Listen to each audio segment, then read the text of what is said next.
welcome back to another video on my YouTube channel. And of course we've made more changes because I always like to change randomly. But hopefully this will be the last time because this name has started to take a real stake in my life. Maybe I'll make another video about that in particular.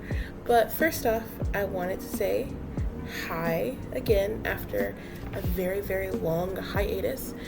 But I think you can see by my surroundings maybe why.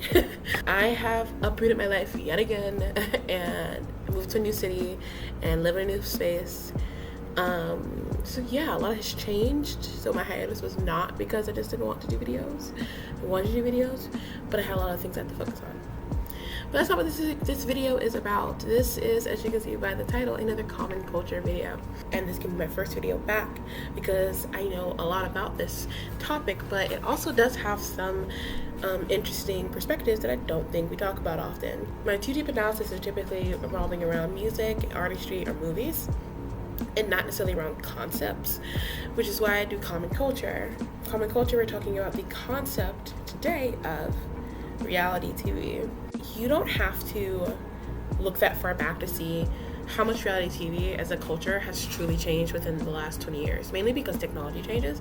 As technology changes, we're getting access to more TV. What's going to fill up your screen more? Scripted television that's going to take months to produce and put out, or reality TV shows set in a basic hotel that you can push out in a couple months and push out back onto your streaming platform. It's why reality TV works. What really first came into my mind when I first started to think about this topic is this show called The Floor. When I asked the question during its segment for people to basically list and name all these reality TV shows, I was not only surprised that I knew a lot of them, I was surprised by who made it into the category. And so I started to ask myself, what do we categorize as reality TV? I think reality TV is easy TV, but not per se. And I think overseeing that category and the respect I had for certain names like Survivor or The Amazing Race, I didn't quite have the same respect for Keeping Up the Kardashians or even Love Island. The first development that I kind of took note of was how many more genres have been added underneath.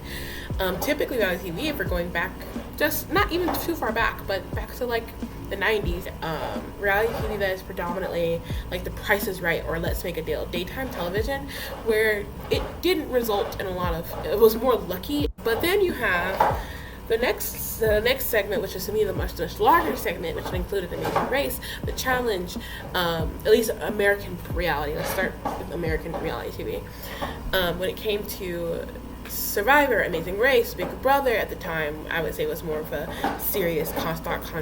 The Challenge, they were considered reality TV in a different way, a skill-based, which is what I would put all of that in, Jeopardy and Survivor and Amazing Race.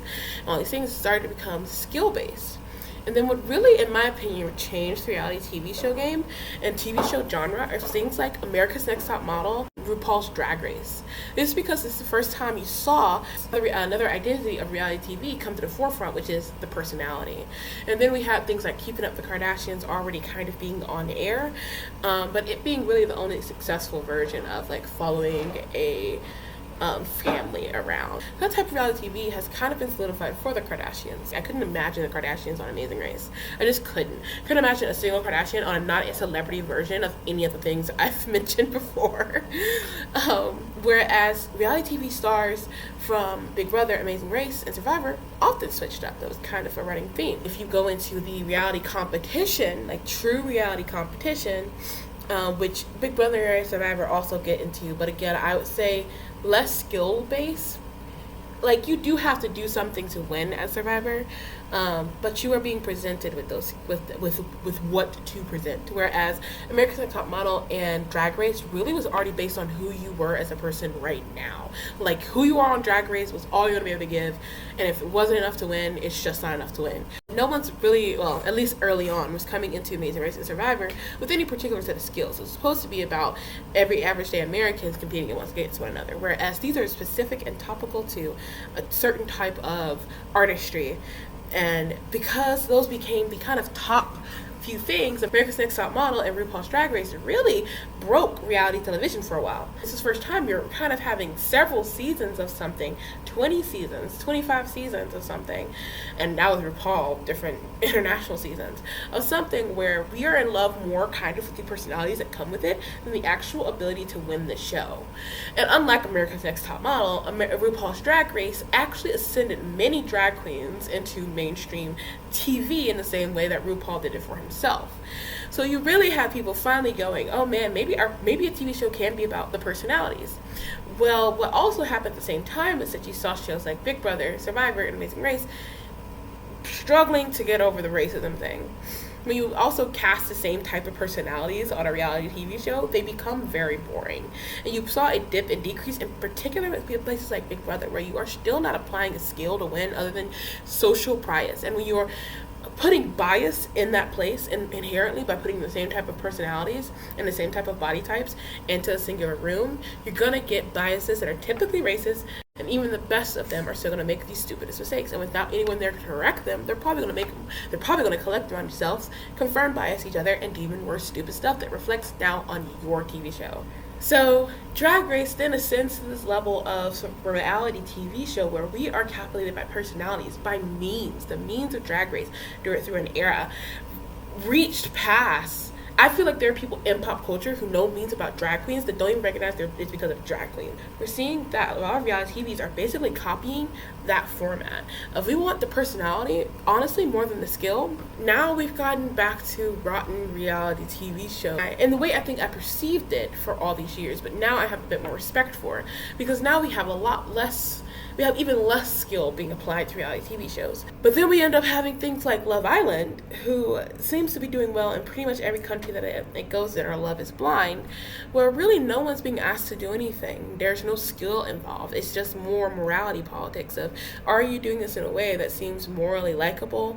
And if not, you're a villain, and I kind of just want to sit here and hate you. And we came so far, because reality TV to me was never seen as something serious, and now you have reality TV stars becoming influencers to the level that they can actually be liked by celebrities. It's breaking down the celebrity, and honestly that might be the next video, like how sellable is your personality and how much are you willing to sell it for. At least with other things, you're traveling across the country, you're doing a once in a lifetime experience.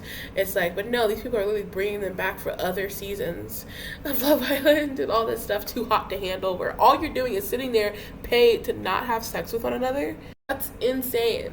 That is, reality TV shows have gone so far, but more and more keep coming out, and that has now to go back to the biggest question I always have. It's not what our culture can do for us, but what we can do for our culture.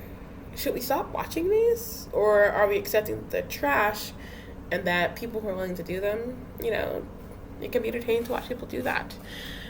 I fall in the middle category of, as long as it applies some skill level, you can go on the wall, sure, and add trivia. It's not the hardest thing to do. But I'm going to respect more the drag queen that won Drag Race way more than a Selling Sunset person, who's not going to be as impressed about that. I think I just need us to accept and all agree that there's trash TV. Kardashians still somehow fit in that all this time. Kudos to them for staying consistent.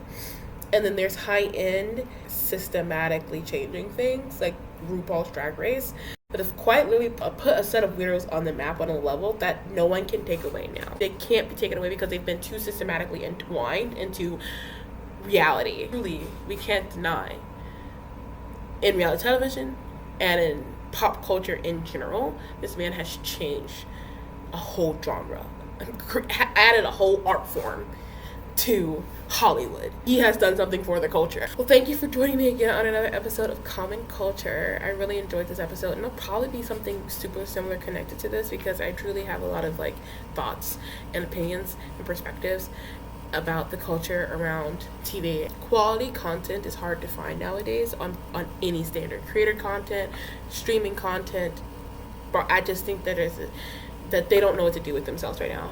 Hopefully moving forward something really awesome is going to happen, then I'm going to be like, guys, you remember when I made this video about this and now this is happening?